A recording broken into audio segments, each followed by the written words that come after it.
Hey friends, welcome back. My name is Shannon, and today we are going to talk about more books that I can't remember. Except this time we're going to talk about classics. I posted a video recently talking about 5 books that I just could not remember and that were due for a reread, and I'm doing that again here, but with classic books. And this time I actually have more. So apparently maybe it's I can't remember classics more. So who knows? Who knows how my brain works? I certainly don't. So I have, I think, like about 10 classics here that are definitely due for a reread because I just can't remember how I felt about them or remember details of the story. The first one is 1984 by George Orwell. And I read this many years ago. I know the general premise of the story. I feel like 1984 is one of those books that everybody knows about it, specifically because it was the one that created the term Big Brother. So I know the general gist of the story. I just don't remember what actually happens in the story. I know that we follow a person named Winston and how, his thoughts about this regime start to evolve. But beyond that, I just don't remember the book. And I do think it definitely deserves a reread. And it's definitely still today an important work, as recent elections have probably shown. So 1984, due for a reread because I just can't remember. Next, we have Nectar in a Sieve by Kamala Markandaya. I read this in college in the late 90s, early 2000s, and it's a teeny tiny little thing. And this is my edition from college, and I have not read it since then. And this is the story of a simple peasant woman in a primitive village in India whose life was a gallant and persistent battle to care for those she loved. She was married as a child bride to a tenant farmer she had never seen. She worked side by side in the field with her husband to wrest a living from the land that was ravaged by droughts, monsoons, and insects. With remarkable fortitude and courage, she sought to meet changing times and fight poverty and disaster. I do think that this is worth a reread because I cannot remember anything about it. Next, we have Things Fall Apart by Chinua Achebe. And again, I read this in college, and I believe this is my college edition. I do know the general story, but I just can't remember anything that happened in the story. And this is about a young, I believe, set in Nigeria, a young leader of a clan in Nigeria opposing colonialism of the time. And it's an amazing story. I just wish I could remember what happened. Next, we have The French Lieutenant's Woman by John Fowles. And this is a historical fiction book published in 1969, but set in Victorian England. And it portrays a love story between some guy visiting this particular town that this woman Sarah lives in, and she is a disgraced woman. She's known as the French Lieutenant's Woman or the French Lieutenant's Whore, and this just tells their love story. And I do remember the movie with, oh my gosh, Meryl Streep, who was just, very beautiful and wasting away and, just had that typical Victorian look about her in that movie. I can't remember who played opposite her, but I just don't remember what actually happened in the book, and I do think that it is time for a reread. Next is Brideshead Revisited by Evelyn Waugh. I'm hoping to read some more of Waugh's work, which is why I want to reread Brideshead Revisited, because I can't remember anything that happened. And this is set between, I think it's set during the Second World War, maybe before, maybe a little bit after. I can't actually recall. And it's, the story of this young guy who has this relationship with this other guy whose family has a castle called Brideshead Castle. And I know he has several different types of relationships in this book, but that's pretty much all I remember. And let's see, it tells the story of Charles Ryder's infatuation with the Marchmains and the rapidly disappearing world of privilege they inhabit. Enchanted first by Sebastian at Oxford, then by his doomed Catholic family, in particular his remote sister Julia, Charles comes finally to recognize only his spiritual and social distance from them. So I want to reread this again, and then I want to read some more of Waugh's work. I currently have Vile Bodies and Scoop, so I just want to reacquaint myself with Waugh's work. Next is Vanity Fair by William Makepeace Thackeray. This is a Victorian novel. I'm sure it was originally serialized, which is why it's, ginormous. And this covers a very famous heroine in literature called Becky Sharp. Scorned for her lack of money and breeding, Becky must use all her wit, charm, and considerable sex appeal to escape her drab destiny as a governess. From London's ballrooms to the battlefields of Waterloo, the bewitching Becky works her wiles on a gallery of memorable characters, including her lecherous employer, Sir Pitt, his rich sister, Miss Crawley, and Pitt's dashing son, Rawdon, the first of Becky's misguided sexual entanglements. And this is basically satire, and I just can't remember anything about it. Next is Evelina by Frances Burney.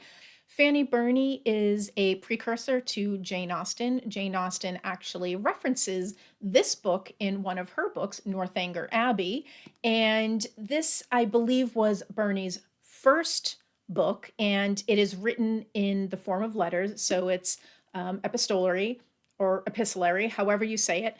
I never know whether it's epistolary or epistolary. In my head, I say epistolary. So I'm sorry if that's wrong. Epistolary, I'm not sure. So Frances Burney's first and most enduringly popular novel is a vivid, satirical, and seductive account of the pleasures and dangers of fashionable life in late 18th century London. As she describes her heroine's entry into society, womanhood, and inevitably love, Burney exposes the vulnerability of female innocence in an image-conscious and often cruel world where social snobbery and sexual aggression are played out in the public arenas of pleasure gardens, theater visits, and balls. So yeah, I remember liking this, so much so that I believe I also read Camilla by Fanny Burney, and I have Cecilia that has been on my shelf for so long I need to get to. But I just don't remember what happened in this story, but I do remember that I liked it. So it's due for a reread. Next, we have A Tree Grows in Brooklyn by Betty Smith. And I can't remember a darn thing about this book. I read it so long ago. I do know it is a coming-of-age Bildungsroman story and set in Brooklyn. It is a poignant and deeply understanding story of childhood and family relationships. The Nolans live in the Williamsburg slums of Brooklyn from 1902 until 1919. Their daughter Francie and their son Neely knew more than their fair share of the privations and sufferings that are the lot of a great city's poor. Primarily, this is Francie's book. She is a superb feat of characterization, an imaginative, alert, resourceful child. And Francie's growing up and beginnings of wisdom are the substance of A Tree Grows in Brooklyn. So this is definitely something I'd love to reacquaint myself with. Next is The House of Mirth by Edith Wharton. I love Edith Wharton. I just read Ethan Frome for the first time a couple of months ago, and despite my criticisms of it, I did enjoy it, and I do like Wharton's writing. She is just, she's just a master. And I have read The Age of Innocence as well. But for some reason, The House of Mirth, which is one of her most famous books, and I remember liking it, I just don't remember the story. The beautiful, much-desired Lily Bart has been raised to be one of the perfect wives of the wealthy upper class, but her drive and her spark of independent character prevent her from conforming successfully. Her desire for a comfortable life means that she will not marry for love without money, but her resistance to the rules of the social elite endangers her many marriage proposals and leads to a dramatic downward spiral into debt and dishonor. This is right up my alley, and I just cannot remember the story, but I do remember that I liked it. Last, we have Anna Karenina by Lev Tolstoy.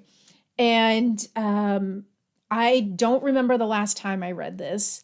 I cannot remember how I felt about it. And this is about Anna Karenina, and she is a married socialite who has an affair with another man. And this, goes through the ramifications, first how she gets to that point, and then the ramifications of after the affair and everything that happens.